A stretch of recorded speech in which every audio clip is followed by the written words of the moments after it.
Beautiful. Thank you for being with us on Diaspora Lounge again today. Today we have a very big topic. This is one of the reasons why I actually started Diaspora Lounge, because I had a personal, somebody very close to me had this problem, something regarding this issue. And as soon as I saw this lady put this out, I knew that this was really a good time to have this discussion. Here is what it is.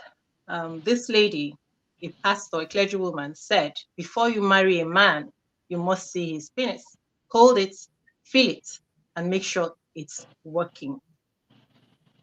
This is Dr. Nanaya Prempe advising women. And so this is the topic that we want to talk about today. Stay with us. Let's just play our intro and then First thing you want to do is to regain your power. And it takes two to tango. Oh my God, you need to see what she's going through. The husband broke her neck.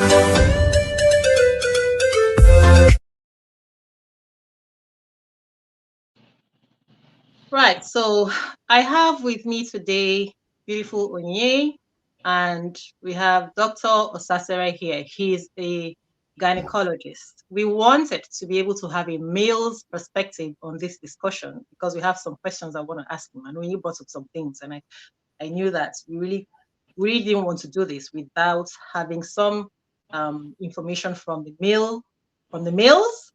And better for us, he's also a gynecologist. And so who better to question on the hot seat today than Dr. Mike Osasere?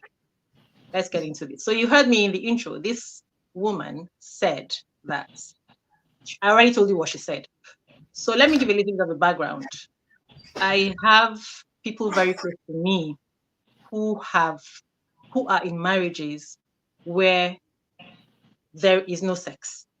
And it's not for 5 years or 10 years. It's over even 15 years. And I know how painful that can be. And at the time that I heard this the first time from my cousin, later on I will share the background of her. I'll give her history. I knew that this poor lady had fallen into this thing, and she had no inkling that this was what she was going to face. And she's lived like that now for about 20 years with no sex, with her husband not touching her. I cannot say right now if it's that his private part isn't working, but this is one of the reasons why a woman like this would have made a statement like this. Today, I don't want to talk about the morality of what she's saying, or whether she's in a position to say it because she's a pastor. I think we want to address, is it possible what she's saying, to hold it, touch it, feel it, to know that it is working? Because what we want to identify and ascertain here is that it is working, that man's member is working. And I don't know, I think I want to go first with Onyinye. Me, okay. I was hoping you would go with the doctor, as again, apart from being a doctor, he's male, right? I feel a certain way when men talk about, a woman's cycle, a woman's body, and I feel that you don't even own this thing. Like, how do you know? Right. Yeah. So I would like to defer to him first. Like, and really the question is really, can touching it and feeling it and whatever, what would you be looking for when you're touching and feeling, and does it give you any assurance that really that this thing does work? That's why I started with you. Good. No, okay, let me defer to him if you don't mind. Yeah, you must be. I'm warming up. Let me defer to Beautiful. him. Yeah. Okay, thanks for having me on the show. And nice to see everybody. It is when you first spoke to me about it, and I actually saw the online clip of it, the online message. I laughed. I laughed quite a good bit because I find it absurd that a woman of such standing would say such a thing. Because this woman is not just a reverend, she has a doctor too, affixed to her name. Okay. So it sounds to me like she is educated, and who knows, she may be a medical doctor as well. So It's a very sensitive issue, no doubt. From what I gathered from what she said you have to. I'm just looking at it here. It says you have to see it, hold it, feel it, and make sure it's working. So this is the clergy, right? So I'm not sure the context in which she made this sort of statement, but it's concerning on many fronts. Because firstly, as a clergy, she should not be encouraging premarital sex, right? Premarital sex? Yes. Did she say that? I don't think she said that. She said no, but let's look at what she said very clearly. Let me say it again so that because before I read it, I thought I didn't think that, but after I read it, she said you must see it. That's one. You must hold it. You must feel it, right? And then she says you must make sure it's working. So what does that connote? It sounds to me like it's having sex, or at least to some extent, working the penis or working the manhood. How about this? Before we get to talking about sex, how about trying to ascertain if this thing is working? Can we tackle that first? Yeah, I think you asked a question. You said yeah, because like Oza said, we're not here right now to talk about the morality and all that. That's not. Maybe we'll get there today. But if somebody was okay, let me put it this way again to you, doctor. If a young lady was genuinely wanted to know if her partner's member was working without premarital sex, how would they do that? Because the truth is that people are getting into sexless marriages, or people are getting into marriages and getting surprised. So that is what brings up these conversations that we need to have, right? So okay, barring encouraging premarital sex, right? Because even with the premarital sex, you never can be too sure, and that's the truth again. Yeah. So how can a young lady who is anxious about this question, what can they do? Okay, so I think that's what we should explore. Maybe talk about it a bit. Okay, so firstly, there are two parts to this. Relationships are based on trust, right? A relationship that is headed towards marriage, I'd like to believe it should be based on trust and truth, right? So if the man is expected, if he knows, so there are two ways. The man may know and may not know. Okay, if the man, he may not know because he might not have had sex before. Okay, so if, assuming he knows, you would expect that in reality he should come up with that sort of information rather than divulge it after marriage. If he doesn't know, then there is no way to find out from the female perspective. She just has to, again, this is what it means by in health, as they say the vow, right? In health, in sickness. When they take that vow, it means that regardless of what they encounter, then they'll have to deal with it. They'll have to find a solution to it. So it's one thing for it to work. It's one thing for it not to work. If it doesn't work and the man doesn't know about it, and they both found out after getting married, then I'd expect the woman to stick with the man and find a solution. Okay. If the man knows about it and he goes into marriage with that knowledge and doesn't tell the woman, then it's ground for divorce. Okay. Beautiful. I think there was a direct question. Let me find it. You asked.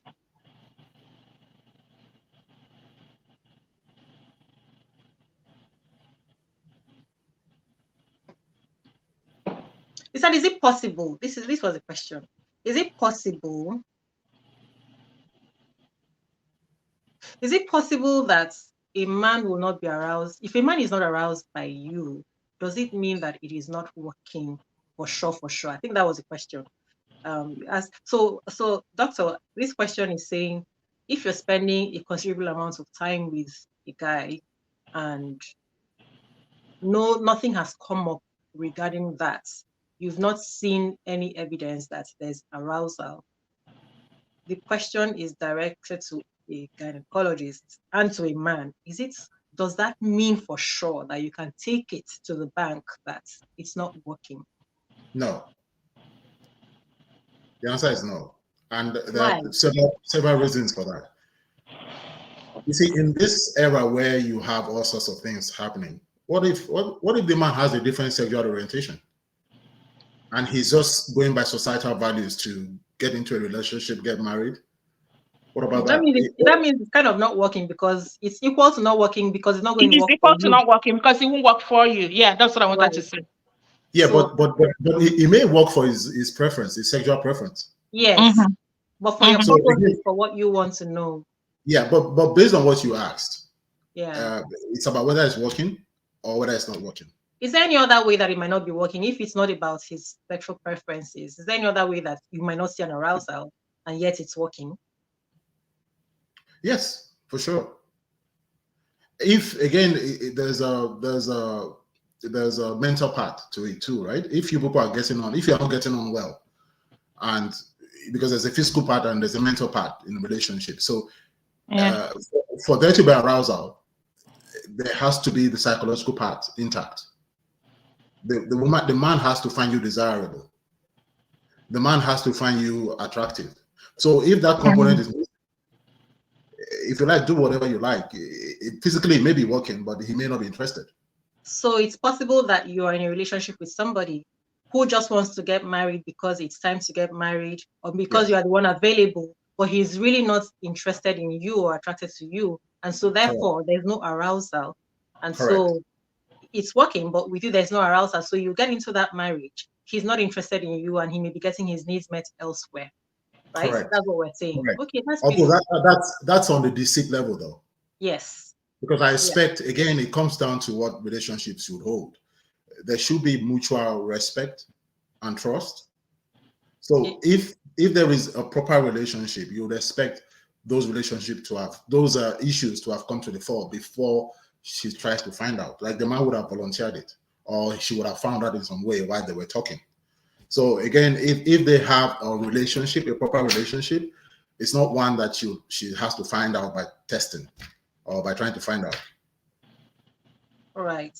Okay, Onye, do you have any other question that we can direct to the gynecologist? No. He basically made something clear that a man may not be attracted to. So if you're with someone and you see that they are not aroused by you, they are not attracted by you, it may be because his sexual orientation is different. That I know a life example of that, right? This person was low-key gay.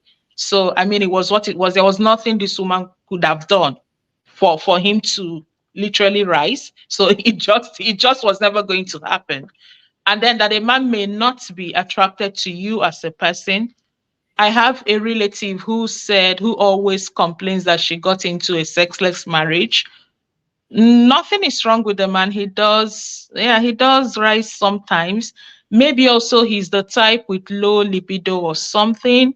But she said she was in a sexless marriage and she actually regretted not I don't know, having fun when she was single and all that. But in her case, there was no way for her to really know, because this was like a long distance dating. This was like, someone is in Nigeria and the other person is in America or something. And again, they just got married and it was a long distance thing. And, again, with the church thing again, these conversations were not had. So I guess why we are here, because I believe the three of us are Christians and we all go to church. I guess why we are here is to find, a balance, to have these conversations, because it's usually hush, hush, hush. And I grew up in church all my life. I have had a lot of church people come out to say, I beg, test them. See, do you understand? I have had a lot of church people say this. So why are we saying this? Is there an epidemic happening? So it doesn't mean that these men, do they have other sexual orientations?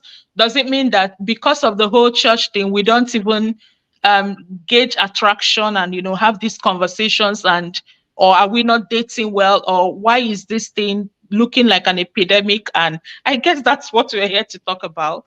Yeah, but from the medical perspective as well, we just wanted to hear from that as well. Right. But I don't have any question for the doctor right now, but maybe something might come up. But Okay, just to close the loop, and that's once there's two sides to the coin, right? The other side is it is actually possible that the man has erectile dysfunction. So it is possible too that there's something wrong. Mm-hmm. But the question was whether categorically you can say that there's definitely something wrong just because it's not aroused. The answer is no. But yes, there's a small component that the man may actually suffer from erectile dysfunction. So just to chip that in there.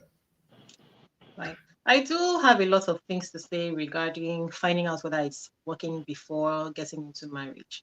And yes, because I found it's a very big deal because, as I said, people close to me have talked about having this problem. And so I started to think to myself, in the future, this should not happen to my children. And for me, when I have a problem, I'm not going to be like it's going to sort itself out. I'm going to start digging for it. You see me digging and digging and digging.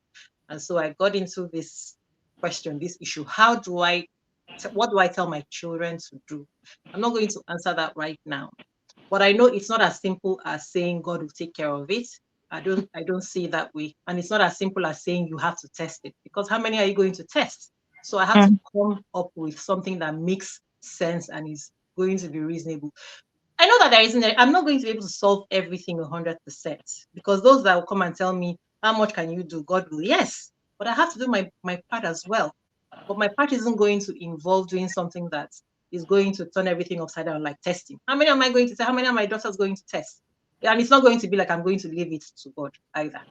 And so the issue is really that we need to, when you have a problem, it's a real problem, we need to really dig into it, get under the layers, get to the roots of the solution. Otherwise, we're still walking around in circles, and we're going to be hurt at the end of the day. We'll have ourselves to blame. So that's going to be a discussion for another day. When we are with Ajiri, we'll talk about that. Ajiri was supposed to be with us today. So as a man, how can you be with a woman and make her feel comfortable about that when you haven't shown any display or shown any interest in having physical intimacy with her? Is that for me? Yes. Okay. All right. So we have to remember that people are brought up differently. I'd like to dispel some things before I get into that. Firstly, I don't think it's an epidemic. I think it's rather than an exception, it's an exception rather than the norm that a man would have sexual issues or erectile dysfunction or arousal issues. So that's usually it is the exception rather than the norm. Okay. The other thing is there is no way to categorically find out from the woman's perspective unless the man volunteers it. Okay, so I just wanted to say those two things. Okay, then back to the question that you asked. Can you repeat that question again? I just want to be sure that I'm addressing it. Can you specifically say the question again?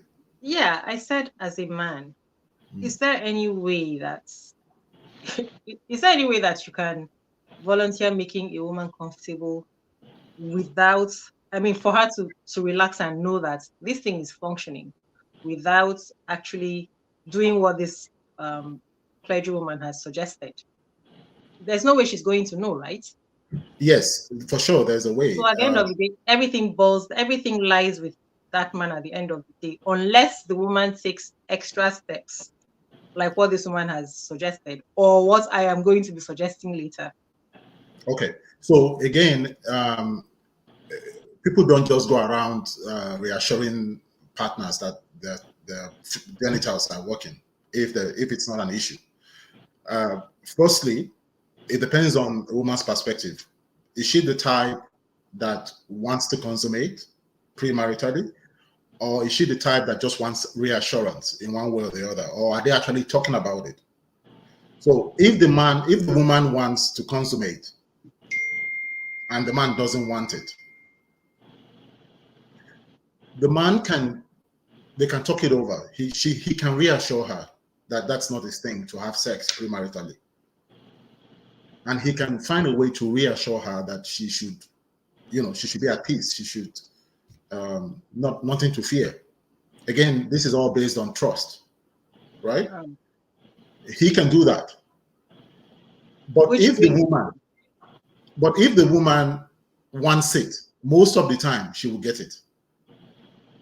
Of course. Most of the time she will find a way to get it, even if the man doesn't want it and regrets later. Of course.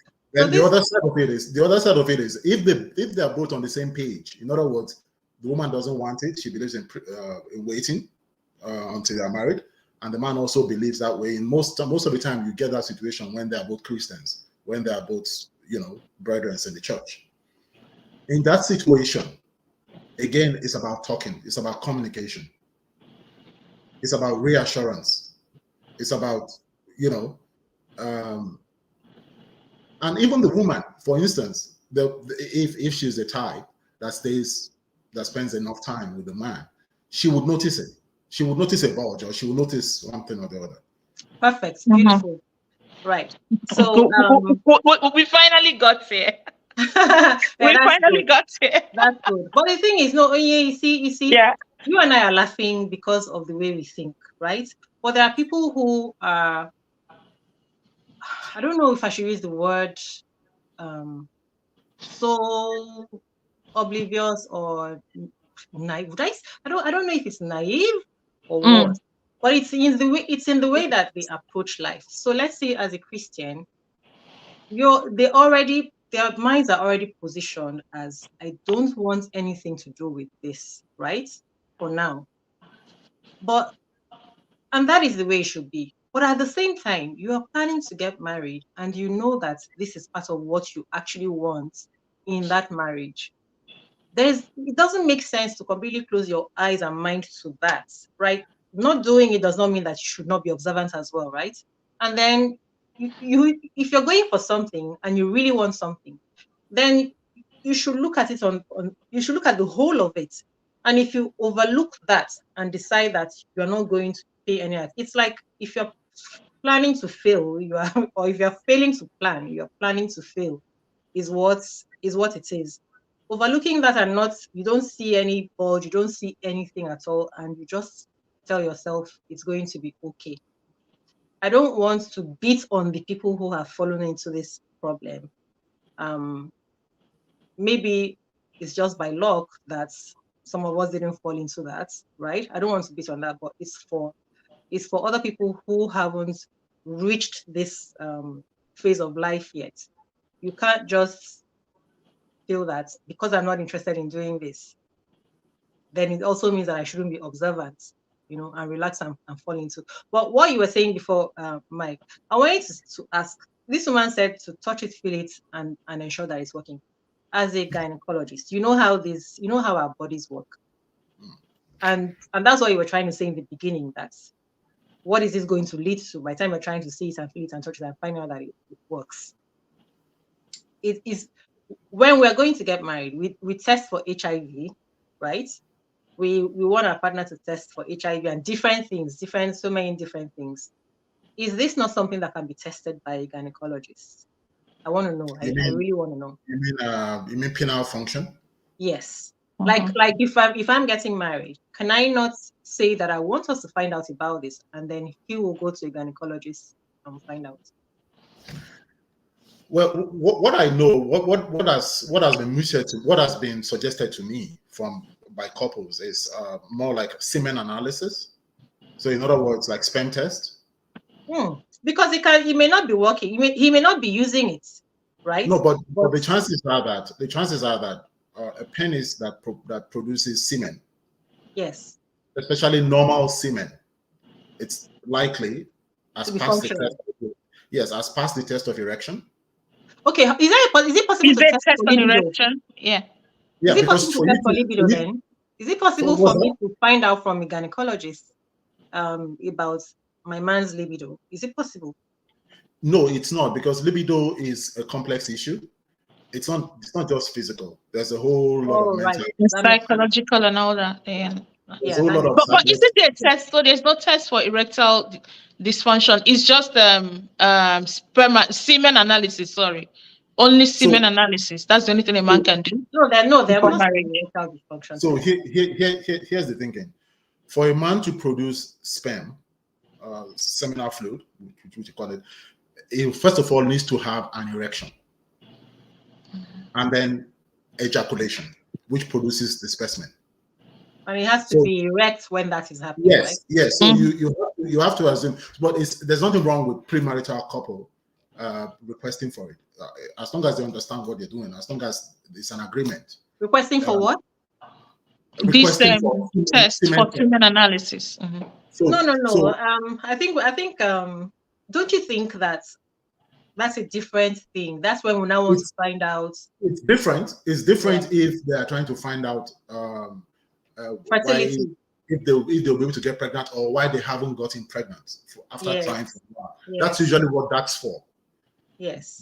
But yeah. I assume if a woman has a good rapport with her partner or husband to be, and also a good rapport with her gynecologist or family physician, I think there's an element there where they can request semen analysis, just the same way as they would request genotype or request HIV test. So there are no. I'm focused on erectile dysfunction. We can, as a man, because you're a man and a gynecologist, these things are coming at you like two-pronged. Do you not think that in a relationship where there is no premarital sex, that that the female can request for an erectile functional test? There's no erectile functional test. There isn't. No, there isn't. So how do people get diagnosed with erectile dysfunction? It's based on history. So the man has to volunteer the history. Okay, because don't forget that these things are private things.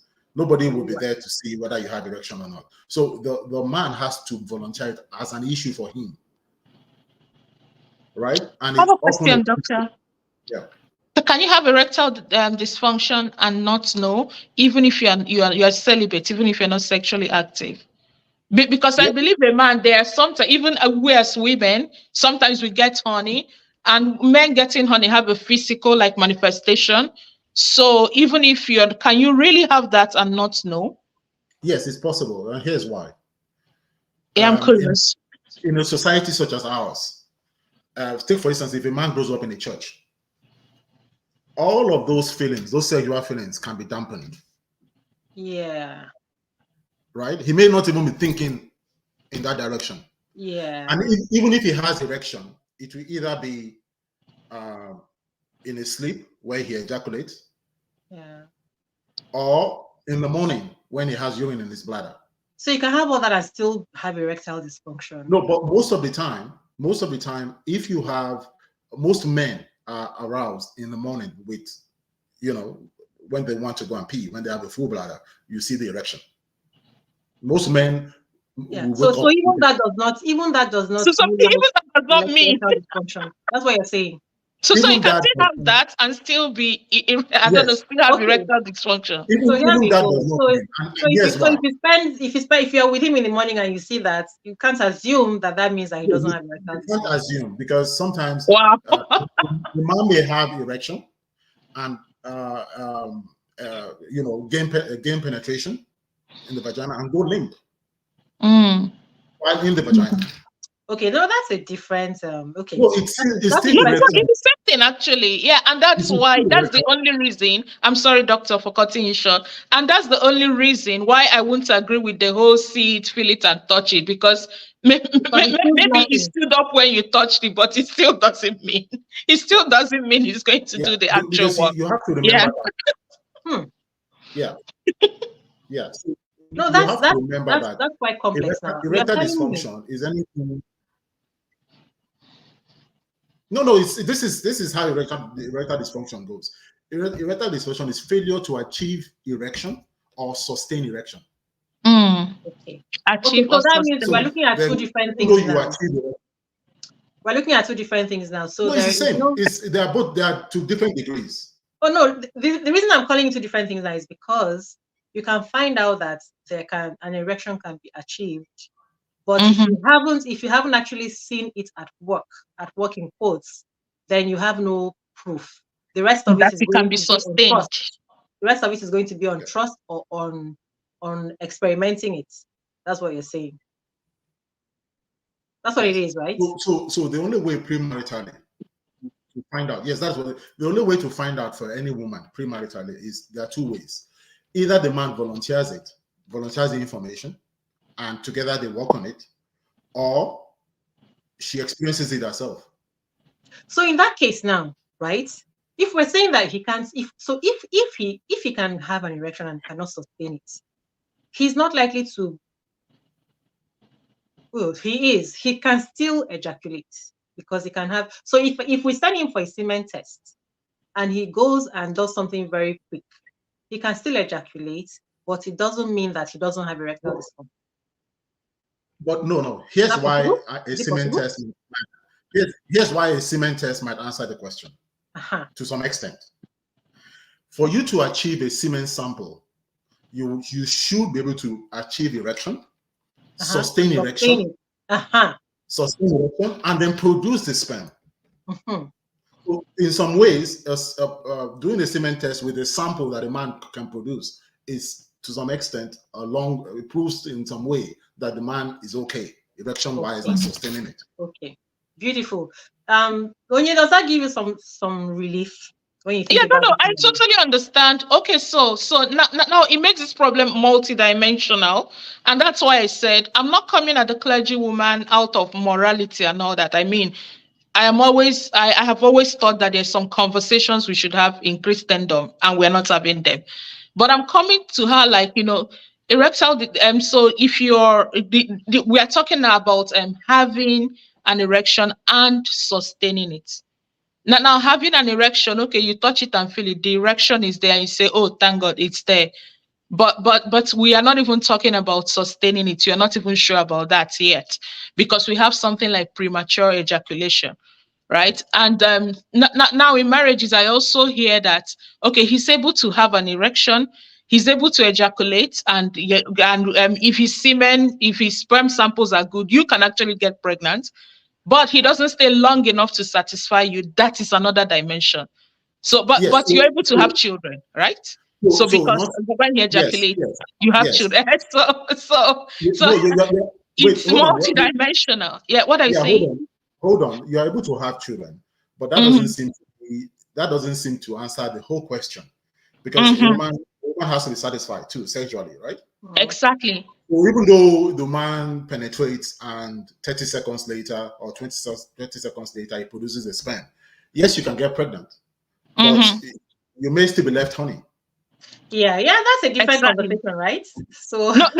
Again, that's why I'm saying that That's why I'm saying that the clergywoman. So if you're telling young girls go touch it, feel it, it doesn't really answer the whole question. Yeah, no, but unless she actually experiences it herself.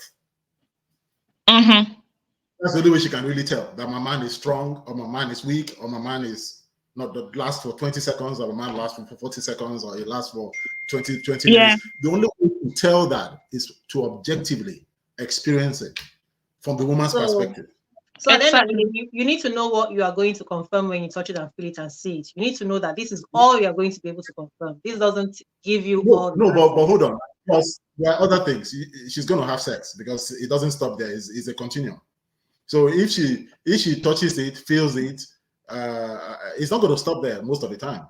It's going to run its natural course. Like you're speaking from a looking at it biologically, right? Naturally. No, but like attractive. Yes. If you go touch a man and all that, it's going to end somewhere, most likely, very most likely. Yeah, I think that's what you're saying, doctor. Yeah. So is the clergywoman saying so? Basically, is it after touching and feeling? You now say, okay, thank you. I confirm that it's working. Bye. No, I was just asking myself, where are you going to be doing this touching and feeling? Is it going to be in the public? Where? Right. Sorry, you were saying. We all know where the touching and feeling happens, right? Right. Yeah, we're I going said to we get all into know that where the conversation. touching and feeling.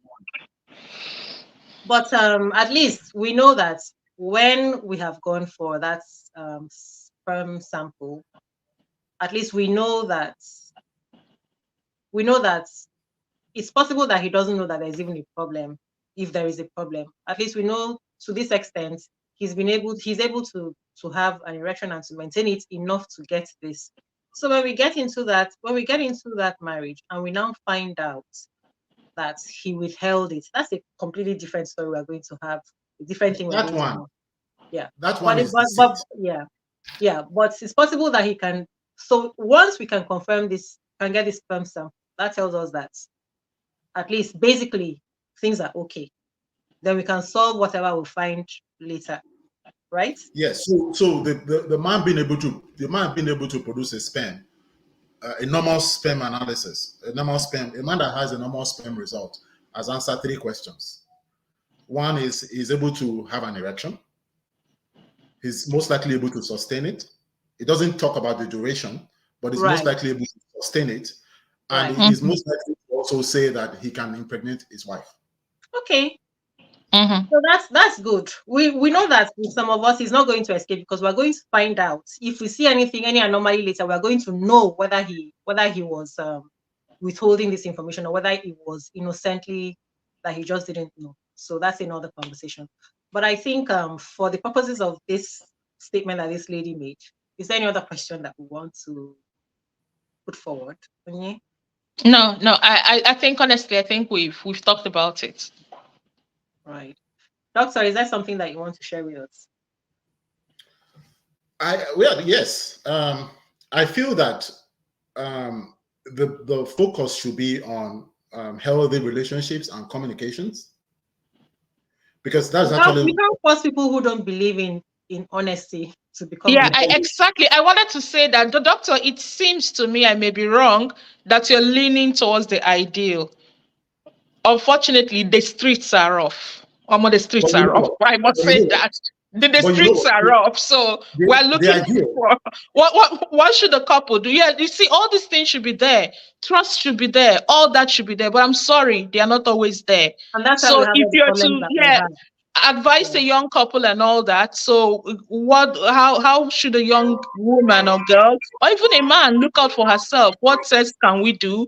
What are the things that you should at least make sure Mhm. you have You have to done own it before, yourself, right? You yeah, can't before rely a on, marriage? yeah. Because the doctor is saying if you have a good rapport, before you talked about the semen analysis and all that, and the doctor was saying if you have a good rapport with your husband, it's a test that could be done as well. You don't Why know do when I you need don't to have the have a honesty. yeah?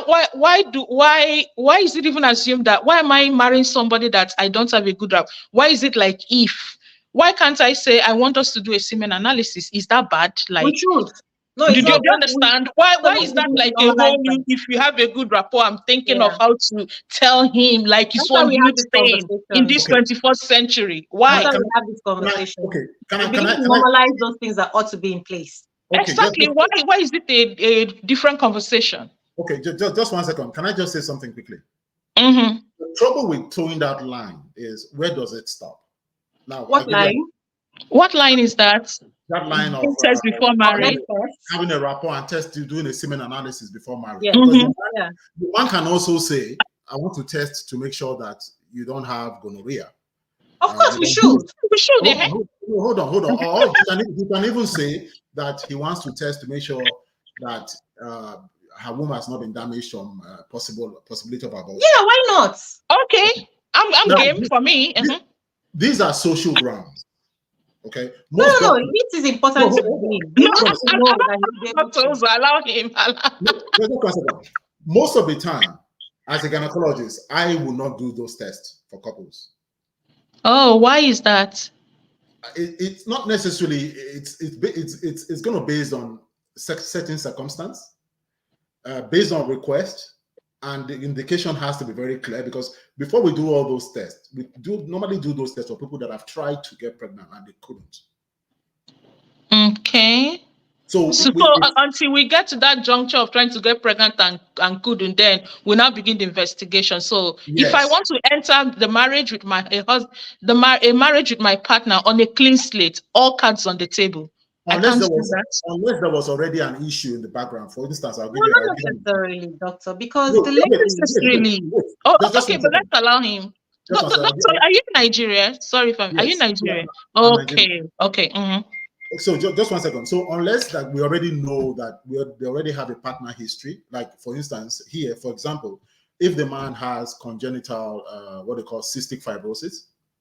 So cystic fibrosis are known causes of infertility for men. Right? So in those sort of situations, you can do premarital testing on request. You can say, okay, a couple can come to you and say, although they haven't tried, but they can come to you and say, my partner has a history of cystic fibrosis or whatever it is, and then they will test.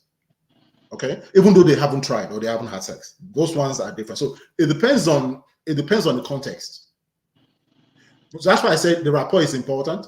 If both couple talk to each other and they agree on it, and they have a rapport with their family doctor or with the gynecologist or whoever, he can order those tests too, on social grounds. But am I not supposed to be able to walk into my doctor's office and say that I want to test for this or for myself? No. So I cannot just go now and say, because I'm suspecting that I want to test if I have gonorrhea or if I have syphilis or if You can order those tests. The partner doesn't have to be the one to come and ask for it, because you don't know. No, I agree. But that's why I said it's context. That's what I'm saying, because the way that my mind works, if I were to get married tomorrow, I am definitely doing all those tests. I am doing all of them. Me too. Fair enough. But you have to remember too that we also have a responsibility of do no harm. It's part of our ethics. Okay, meaning what? Meaning do no harm means, like one of the tests, if you want to test for your fallopian tubes without any indication, you're supposedly healthy, but you still want to test. Yeah. It's my responsibility to tell you that the test is not pain-free. Mm-hmm. Yes. It's also my responsibility to tell you that you're going to tell me everything. Yes, it's my responsibility to tell you that this comes with a risk of infection. Yes. Because if you're injecting something from the vagina into your uterus, so there's a risk of infection. So you tell me everything, and then I can weigh my options. Yes, correct. Correct. That is why we just don't. Otherwise, you will tell anybody to walk into the hospital and order any test they want. Okay, I'm glad we went. I'm glad we got up to here, because you're not telling us why you're saying you wouldn't just do all these tests. But at least we have the options to come and say, I want to test for this, and then you tell me what my options are and the risks. Oh yes. And find out why you want to test. And then, but I'm the final arbiter. You're not going to tell me you're not going to test. You're not going to right? No. Unless there's any big risk, right? But by the time I finish the consultation with you, you will change your mind. Would you be trying to discourage me in this consultation? Why would I say you really? Why? You're likely going to change your mind when you know more about what you're asking. It's okay. At least it's based on I'm making an educated But if you don't, I will document all the risks that has been discussed with you, especially the risk outweigh the benefits. Then you know what you're getting into. Okay. So again, the way we practice medicine is, if you are healthy, you have no indication to. It's like, for instance, a woman who is tired of having periods and requests a hysterectomy. Even though her periods are okay, they last 4 days a month. Same thing with every healthy person, but she just doesn't want a period anymore. She wants a hysterectomy. So what do? I get a history, find out why she doesn't want a period anymore. Tell her there are lesser alternatives than a hysterectomy. But if she insists that it has to be a hysterectomy, then she has to be made aware that the risk outweigh the benefits. Okay. Well, okay, doctor, please bring it back to premarital testing, right? So these are two healthy, they look healthy in the but you know, with reproductive stuff, it's not always you are not going to have a headache in your womb or something. Exactly. So we are going into a marriage. Of course, we look okay, right? But you mean you don't write these things on your face. And both of us as a couple, we just want to check out, like, just basically have the cards on the table, just not that anything. I think he's answered it. You can, but you have to weigh the options. Let me answer your question. You are healthy, you both come, you ask for a particular test. Okay, first of all, what are you trying to find out? That's the first thing. Secondly, where does that testing stop? It's Because our But where does business. it stop? Oh, It's okay, our okay. So business. so maybe I want to do a semen analysis uh-huh. of my partner, and my partner might want to do what? What would you possibly want to do for women? Is it SSG for the HSG for the kids. maybe just do an ultrasound and basically check that everything looks good in there. Oh yes, Basically, yeah. We certainly Mm-hmm. can. We certainly can run Mm-hmm. those tests. But you have to also factor in other things. You see, it's a whole complex other things that you have to Mm-hmm. factor in. For instance, some of these couples are referred to a gynecologist. They don't get seen for more than a year. That's Okay, so that's one aspect. The second aspect is there's resource issue. So in a place like Canada, where the government pays for health, okay, we don't like to do unnecessary testing. There has to be justification. The truth is that But most of again, us are not going to be doing all these, again, all of these tests. again, Yeah. the way we look at it is, if you were paying by yourself, would you do those tests? Would you do would you those do tests? those tests? Yeah, And even, maybe yeah. not. And even when I was saying I would do all those tests, I didn't really mean all these things, because it would never occur to me to go and test my fallopian tubes if I never had any problem, right? So I just mean basically the So things that make sense. I just mean the So things that make sense. exactly. That's why we put the clinical context to it. Right. Okay. I think yeah. I think that we've is there anything? I think we've exhausted and even gone beyond the topic. Right? Yeah, and it's been very, very detailed. And Enlightening. you know the thing, I listen to some of these podcasts of people talking, and they just go on and on and on, and just, I don't know, or based on emotions and all that. At least I'm happy we achieved a factual discussion, and it wasn't just as in, and I'm happy we didn't just go off the moral part, like she's this. I'm just happy we kept it factual and kept it. The moral discussion, premarital sex, maybe that's for another day. That's for another. But factually, I'm glad about this information I obtained here. Really, the social aspects again and again, being in Nigeria, like, and everyone is so touchy and sensitive. And why do you And want to he's head not for in this? Nigeria, by the way. I think there was a miscommunication there. Okay. Yeah, he's not practicing in Nigeria. He's practicing in Canada. Oh, okay, that's great. No, but even in Canada, among Nigerians, we are this KG, like what are you looking for? We That's have this upbringing. history of that is Upbringing. just a whole story. But Yeah. to wrap this up on my part, I would say, yeah, I'm glad this was quite straight to the point and quite factual. Well, I'm sure when it comes with Ajiri, we can explore the part about the clergyman and whatever she may have meant and whatever. And this thing is on the internet again. People just take off. This is a clip.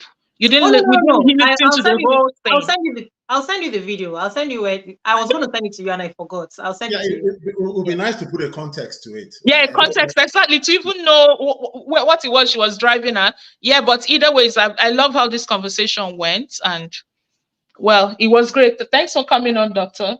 Thanks for Thank you having very me. much, Doctor. It was Thank you nice for your talking time to and for sharing your knowledge with us and for enlightening us, because I'm really happy that I heard that part about, that basic part about the man. Once I find out that, as somebody who's trying to get married, I think that I'm cool with that. I'm very good, because what happens afterwards, I'm going to be able to deal with it. And this is what we need to empower ourselves as women, as the young girls. When you get in there, what do you do then when you find out?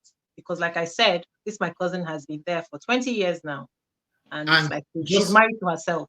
Just to add, on the basis of good communication, they can find a solution to it. They can find a solution. Yes.